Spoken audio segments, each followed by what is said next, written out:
सुधाकर बडगुजर यांना तडीपारीची नोटीस बजावल्याने खळबळ उडाली। सत्ताधारी रडीचा डाव खेळत असल्याचा आरोप ठाकरे गटाच्या नेत्यांनी केला।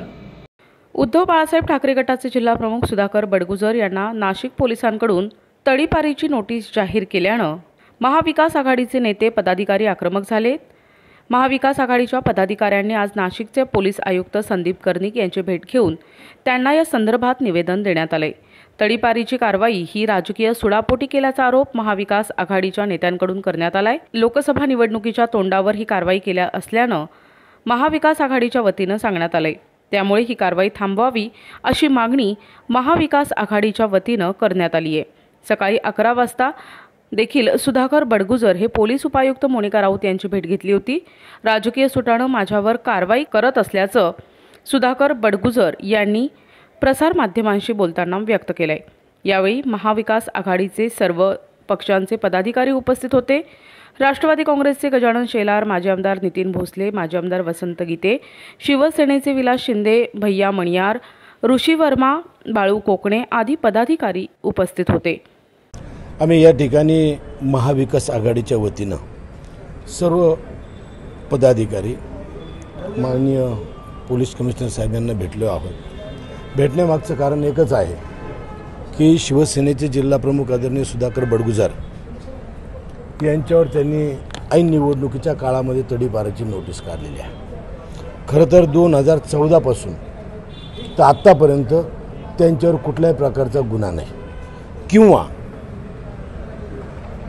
कुठले क्रिमिनल चोरीमारी बलात्कार अशा स्वरूपाचा कुठलाही गुन्हा नाही, तरी देखील केवळ राजकीय हेतूने त्यांच्यावर ही तडीपारी काढलेली आहे।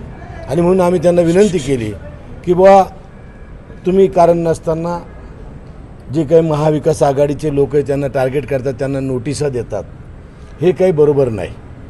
त्यांनी बडगुजर संदर्भात एक सांगितले की 2014 साली लोकसभेच्या निवडणुकीमध्ये अंबड या भागामध्ये काहीतरी बाचाबाची झाली होती आणि त्यांना 353 प्रकारचा त्यांच्यावर गुन्हा दाखल केला होता। परंतु त्या ठिकाणी आम्ही त्यांना सांगितलेलं आहे, तुम्हाला जर वाटतं ते अंबडचे जे काही बूथ त्यांनी सांगितले की ते सिडकोचे, तर त्या ठिकाणी तुम्ही ठीक आहे त्यांना पत्र द्या का त्या भागात तुम्ही जाऊ नका।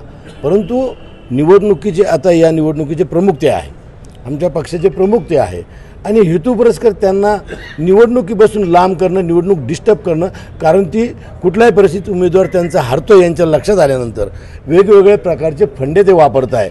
आणि म्हणून आम्ही हे कमिशनर साहेबांना विनंती केलेली आहे की तुम्ही या ठिकाणी अशा प्रकारचं कुठल्याही प्रकारची खोटी कारवाई करू नये। एक कन्व्हेन्शन मला लागलेलं होतं 353 च्या केसमध्ये। हेमंत गोडसेचंच पाप आहे ते। त्या निवडणुकीमध्ये 2014च्या निवडणुकीमध्ये SCP राजपूत आणि माझी त्यावेळेस थोडा इलेक्शन काळामध्ये वाद झाले होते आणि त्याच्यावरती अंबड पोलीस स्टेशनला त्यांनी 10 दिवसानंतर गुन्हे दाखल केले होते। लोकसभेचा म्हणजे प्रचाराचाच मुद्दा होता तो।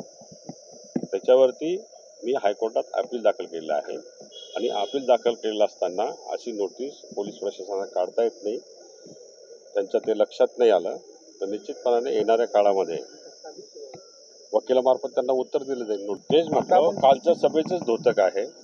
कालच्या सभेमध्ये त्यांनी जी मांडणी केली त्याचं इम्प्लिमेंट होताना दिसतंय ना तुम्हाला। उत्तर देण्याचा अजून वेळ मागितली मी आता त्यांना, एक 10 दिवसाची वेळ मागितली, ते आता किती दिवस देतात बघू, त्यानंतर ठरवू। हो, उद्धव साहेब तर काळजी करतात ना, नाशिक लोकसभेची जागा ही जिंकायची आम्हाला आणि ते जिंकतोय।